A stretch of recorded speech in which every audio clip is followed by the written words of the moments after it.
কল্কি পুরাণ আর গরুড় পুরাণে এমন কথা লেখা আছে যা আপনার রোমাঞ্চিত করে দেবে।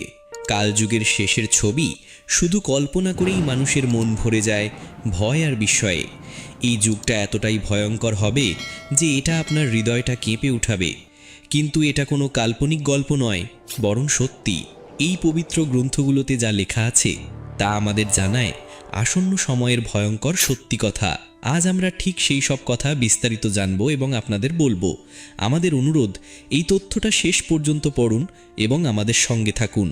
কালযুগের শেষের গল্পটা জানার আগে চলুন কিছু বিষয় বুঝে নিই যা সৃষ্টির এই চক্রটা বোঝার জন্য জরুরি। প্রথমেই আমরা সেই গল্পটা জানব যা এই গ্রন্থগুলোতে বর্ণিত আছে।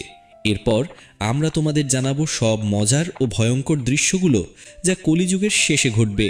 তো আমাদের সঙ্গে থাকো, কারণ এই যাত্রা শুধু জ্ঞানবর্ধক হবে না, তোমাকে গভীরভাবে ভাবতেও বাধ্য করবে। হিন্দু শাস্ত্রে কলিযুগের আয়ু ধরা হয়েছে 4,32,000 বছর। এই তথ্য পাওয়া যায় ভাগবত পুরাণ 1, বিষ্ণু পুরাণ, শিব পুরাণ আর কল্কি পুরাণ থেকে মেলে। কলিযুগ শুরু হয় মহাভারত যুদ্ধে, অর্থাৎ দাপর যুগের শেষের সময়। এখন প্রায় 5,000 বছর কেটে গেছে আর প্রায় 4,27,000 বছর বাকি আছে। এই গ্রন্থগুলোতে কলিযুগের লক্ষণ, মানুষের আচরণ আর এর শেষের ইঙ্গিত দেওয়া হয়েছে, যা আমাদের এই যুগের চ্যালেঞ্জ নিয়ে সতর্ক করে।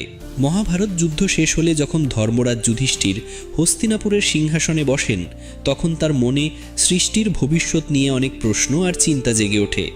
দাপর যুগ তখন শেষের দিকে চলছিল আর কলিযুগ আসার লক্ষণ স্পষ্টভাবে দেখা দিতে শুরু করেছিল। যুধিষ্ঠির ভাবতে লাগলেন, ভবিষ্যতের যুগে মানুষের জীবন কেমন হবে, ধর্মের অবস্থা কি থাকবে আর সত্যের কি হবে। এই চিন্তার সমাধান খুঁজতে তিনি তার 4 ভাই ভীম, অর্জুন, নকুল আর সহদেবকে নিয়ে ভগবান শ্রীকৃষ্ণের কাছে পরামর্শ নিতে ঠিক করলেন। যুধিষ্ঠির ভাইদের ডেকেছিলেন। অর্জুন, যিনি সবসময় যুদ্ধের জন্য প্রস্তুত থাকতেন, নির্বিঘ্নে জিজ্ঞেস করলেন, হে বড় ভাই, আপনি এত চিন্তিত কেন? কোনো শত্রু কি হস্তিনাপুরে আক্রমণ করেছে, নাকি আক্রমণ করার সাহস করছে? যদি তাই হয় তো তুমি আজ্ঞা দাও, আমি এক্ষুনি গিয়ে তাকে ধ্বংস করে দেব। যুধিষ্ঠির গভীর নিঃশ্বাস নিয়ে বলল, হে অর্জুন, আমি তোমার পরাক্রম ভালোভাবেই জানি। এই পৃথিবীতে এমন কোনো শত্রু নেই যে হস্তিনাপুরে আক্রমণের কথা ভাবতে পারে। আমার চিন্তা কোনো বাহ্যিক শত্রু নিয়ে নয়, বরং কলিযুগের আগমনের জন্য। আমি ভয় পাচ্ছি যে ভবিষ্যতে মানব সমাজ কোথায় যাবে, ধর্ম আর সত্যের অবস্থা কী হবে। ভীম, যিনি বড় ভাইয়ের প্রতিটি চিন্তায় অংশগ্রহণ করতেন, বলল, হে ভাইয়া, তোমার চিন্তা আমাদের মনেও ভয় আর অনিশ্চয়তা সৃষ্টি করছে। দয়া করে বলো, কী সংকট আমাদের সামনে আসছে? যুধিষ্ঠির গম্ভীর স্বরে বলল, হে ভীম, তুমি ঠিক বলছো, একটা ভয়ঙ্কর সংকট আসছে। আমি কলিযুগের প্রভাব নিয়ে চিন্তিত, তাই আমি ঠিক করেছি আমাদের দ্বারকাধীশ শ্রীকৃষ্ণের কাছে যেতে হবে। শুধু তিনিই আমাদের এই চিন্তা থেকে মুক্তি দিতে পারবেন। সব পাণ্ডবরাই যুধিষ্ঠিরের কথায় সম্মতি জানালো। অর্জুন বলল, ভাইয়া, তুমি সত্য বলছো। শ্রীকৃষ্ণই এই সময় সবচেয়ে জ্ঞানী আর ভবিষ্যদ্দ্রষ্টা। আমাদের ওনার কাছে যেতেই হবে। ভীমও উৎসাহ ভরে বলল, হে ধর্মরাজ, আমি তোমার সঙ্গে আছি। আমরা সবাই দ্বারকায় গিয়ে শ্রীকৃষ্ণের সঙ্গে পরামর্শ করব। এভাবেই সবাই পাণ্ডবরা দ্বারকার পথে চলতে লাগলো। পবিত্র দ্বারকানগরে পৌঁছে পাণ্ডবদেরকে ভগবান শ্রীকৃষ্ণ হৃদয়ঙ্গমভাবে স্বাগত জানালেন। যুধিষ্ঠির তার পায়ে নমস্কার করে বলল, হে কেশব, তোমাকে বারবার নমস্কার। তুমি তো অন্তর্যামী। দাপর যুগ এখন শেষ হতে চলেছে আর কলিযুগের লক্ষণ দেখা দিচ্ছে। আমি জানতে চাই, কলিযুগে মানুষের স্বভাব আর আচরণ কেমন হবে, সে কি কি কাজ করবে আর মুক্তি পাওয়ার জন্য কি করতে হবে। শ্রীকৃষ্ণ হেসে বললেন, হে ধর্মরাজ, তোমার জিজ্ঞাসা একদম ঠিক। কলিযুগের প্রভাব বোঝাটা খুবই জরুরি, কিন্তু এর উত্তর আমি সরাসরি দিতে পারবো না। এর জন্য তোমাকে আর তোমার ভাইদের কিছু বিশেষ অভিজ্ঞতা নিতে হবে। যুধিষ্ঠির উৎসাহ ভরে বললেন, হে মাধব, তুমি যেই পরীক্ষার কথা বলছো তার জন্য আমাদের কি করতে হবে? শ্রীকৃষ্ণ বললেন, হে ধর্মরাজ, তোমাকে আর তোমার 4 ভাইকে আলাদা আলাদা দিকে ঘন আর রহস্যময় বনে যেতে হবে। সেখানে তোমাদের কিছু অদ্ভুত আর আশ্চর্য দৃশ্য দেখতে হবে। সেই অভিজ্ঞতাগুলো আমার কাছে ফিরে এসে জানাও, তখন আমি তোমাদের কলিযুগের প্রভাব সম্পর্কে বিস্তারিত বলবো। যুধিষ্ঠির বললেন, আপনার আড্ডা মতো কেশব, আপনি যেই জায়গার দিকে ইশারা করবেন আমরা সেখানে যেতে প্রস্তুত। শ্রীকৃষ্ণ বললেন, তুমি আর তোমার ভাই আলাদা আলাদা দিকে যাও। সেখানে ভয়ঙ্কর বন আছে, সেখানে কোনো অস্বাভাবিক ঘটনা দেখলে আমার কাছে ফিরে এসে জানিও। আমি তোমাদের কলিযুগের রহস্য বুঝিয়ে দেব। শ্রীকৃষ্ণের আজ্ঞা মেনে পাণ্ডবরা তারা তাদের রথ থেকে নেমে হেঁটে বনের দিকে এগোতে লাগলো। বনের পরিবেশ শান্ত কিন্তু রহস্যময় ছিল। পাণ্ডবরা আলাদা আলাদা দিকে ছড়িয়ে পড়ল যাতে যত বেশি সম্ভব অভিজ্ঞতা নিতে পারে। যুধিষ্ঠিরের অভিজ্ঞতা। যুধিষ্ঠির এক ঘন বনের দিকে একটা অদ্ভুত দৃশ্য দেখলেন। তিনি এক বিশাল হাতি দেখলেন যার দুটা সুর ছিল। ওই হাতিটা দুই সুর দিয়ে গাছগুলো ভেঙে ফেলছিল, যেন তার শক্তি অসাধারণ। যুধিষ্ঠির অবাক হয়ে ভাবতে লাগলেন এই দৃশ্যটা কী ইঙ্গিত দিচ্ছে। অর্জুনের অভিজ্ঞতা। অর্জুন এক শান্ত আর সুন্দর বনে পৌঁছালেন যেখানে পাখিরা মধুর গুঞ্জরিত হচ্ছিল। সেখানে তিনি একটা বিশাল পাখি দেখল যার ডানার উপর বেদের রচনা লেখা ছিল, কিন্তু ওই পাখি মৃত প্রাণীর মাংস খাচ্ছিল। অর্জুন ভেবেছিল এ কী বিরোধ, একদিকে বেদের জ্ঞান, অন্যদিকে মাংসাহার। ভীমের অভিজ্ঞতা। ভীম একটা সবুজ ঘাসের মাঠে পৌঁছলো যেখানে গরুদের একটা দল হাঁটছিল। ওখানে ভীম দেখল একটা গরু বাছুরকে জন্ম দিল, আর ওই গরু বাছুরটাকে এত জোরে চাটছিল যে বাছুরটা রক্তাক্ত হয়ে গেল। ভীম ভাবছিল এ কি মমতা যে নিজের ছেলেকে আহত করছে। সহদেবের অভিজ্ঞতা। সহদেব একটা শান্ত জলাশয়ে পৌঁছল। 7টা কুয়োর কাছে পৌঁছালেন তারা। 6টাতে পানি ছিল, কিন্তু মাঝের সবচেয়ে গভীর কুয়োটা পুরোপুরি শুকিয়ে গিয়েছিল। সহদেব এই দৃশ্য দেখে ভাবল এটা কি ইঙ্গিত দিচ্ছে। নকুলের অভিজ্ঞতা। নকুল এক পাহাড়ি এলাকায় গেলেন যেখানে উঁচু উঁচু পাহাড়ে ঘন সবুজ গাছপালা ছিল। তিনি দেখলেন একটা বিশাল পাথর পাহাড় থেকে গড়িয়ে পড়ছে, যা পথে বড় বড় গাছগুলো উড়িয়ে দিচ্ছে। কিন্তু ছোট্ট এক গাছের কাছে এসে ওই পাথরটা থেমে গেল। নকুল এই দৃশ্য দেখে স্তম্ভিত হয়ে গেলেন। শ্রীকৃষ্ণের নির্দেশে এই অভিজ্ঞতাগুলোর অর্থ বুঝে পাণ্ডবরা বনে ফিরে এসে তারা শ্রীকৃষ্ণের কাছে তাদের অভিজ্ঞতা শেয়ার করতে গিয়েছিল। যুধিষ্ঠির বলল, হে প্রভু, আমি একটা হাতি দেখেছি যার 2টা সুর ছিল। শ্রীকৃষ্ণ হাসতে হাসতে বললেন, হে ধর্মরাজ, এই দৃশ্যটা বোঝায় যে কলিযুগে শাসকরা 2 পাশ থেকেই শোষণ করবে। তারা প্রজাদের কাছ থেকে সেবা আর ভক্তি চাইবে, কিন্তু নিজের স্বার্থে তাদের শোষণ করবে। বাহ্যিকভাবে তারা ধর্মপ্রাণ হবে, কিন্তু ভিতর থেকে স্বার্থপর। অর্জুন বলল, প্রভু, আমি একটা পাখি দেখেছিলাম যার পাখায় বেদের রচনা লেখা ছিল, কিন্তু সে মাংস খাচ্ছিল। তখন শ্রীকৃষ্ণ বললেন, হে অর্জুন, এই কলিযুগে জ্ঞানী আর পণ্ডিত বলে যারা আছে তাদের জ্ঞান তো থাকবে, কিন্তু তাদের হৃদয় পবিত্র থাকবে না। তারা ধর্ম আর বেদ শুধু টাকা কামানোর জন্য ব্যবহার করবে।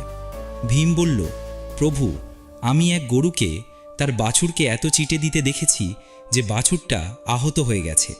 শ্রীকৃষ্ণ উত্তর দিলেন, হে ভীম, কলিযুগে মা বাবার অতিরিক্ত স্নেহ শিশুদের আত্মনির্ভর হতে বাধা দেবে। তাদের মমতা শিশুদের জন্য একটা বাধা হয়ে দাঁড়াবে। তারপর সহদেব বলল, প্রভু, আমি 7টি কুয়োর মধ্যে মাঝের সবচেয়ে গভীর কুয়োটি শুকিয়ে গেছে দেখেছি। এটা কিভাবে সম্ভব? তখন শ্রীকৃষ্ণ বললেন, হে সহদেব, কলিযুগে মানুষ দেখানোর জন্য ধনী হবে, কিন্তু নিজের প্রতিবেশীদের ক্ষুধা তৃষ্ণার প্রতি কোনো খেয়াল করবে না। স্বার্থকরতাই এই যুগের পরিচয় হবে। সবার শেষে নকুল বলল, প্রভু, একটা বিশাল পাথর বড় বড় গাছগুলোকে উল্টে দিচ্ছিল, কিন্তু একটা ছোট গাছ তা থামিয়ে দিয়েছিল। এটা সত্যিই কি সম্ভব, নাকি আমার চোখের ভুল? শ্রীকৃষ্ণ বললেন, হে নকুল, তুমি ঠিকই দেখেছ। কলিযুগে ধন আর ক্ষমতা মানুষকে পতনের থেকে বাঁচাতে পারবে না, কিন্তু ভগবান নাম আর সত্যিকারের ভক্তি, যে একটা ছোট গাছের মতো, সেটাই বাঁচাতে পারে।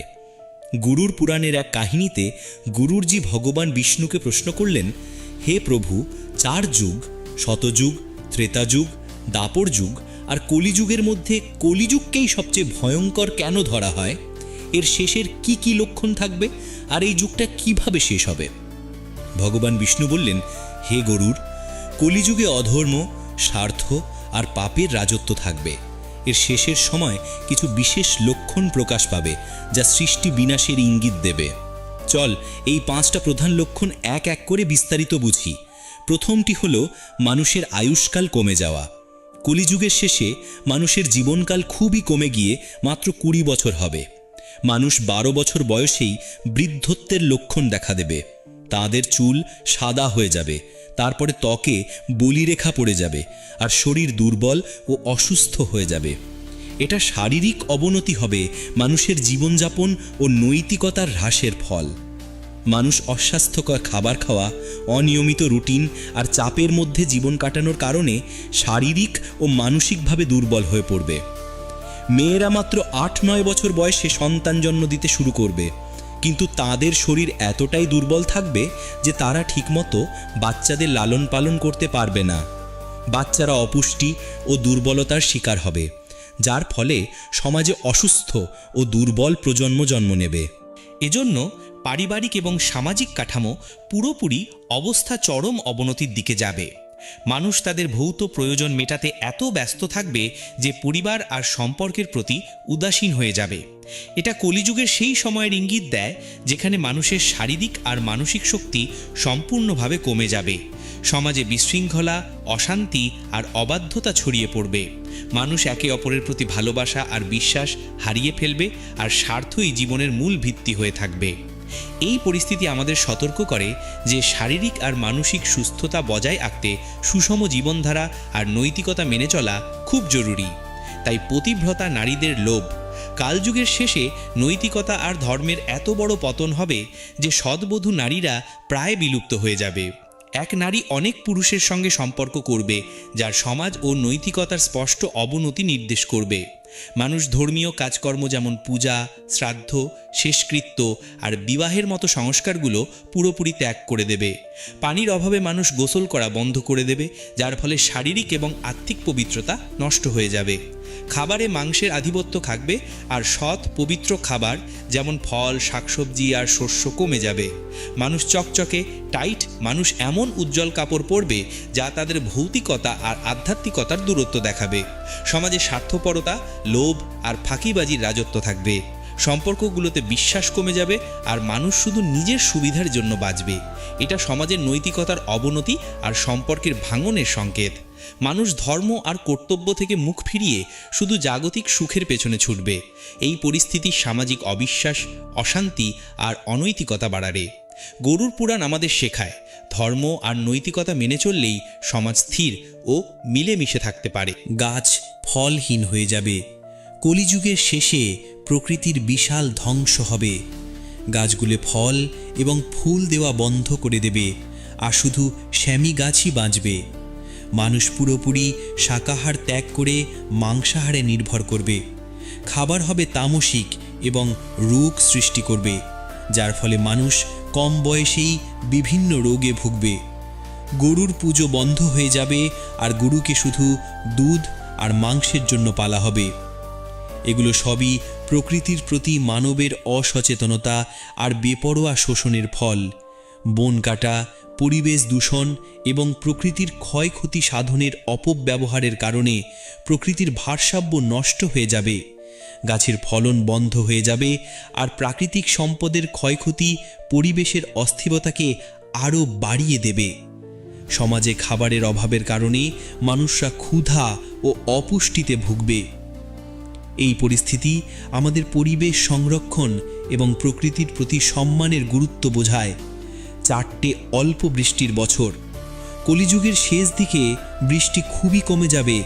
মাঠে ধানের উৎপাদন বন্ধ হয়ে যাবে, আর যা সামান্য ধান থাকবে তা ছোট, রস কম এবং পুষ্টিকর হবে না।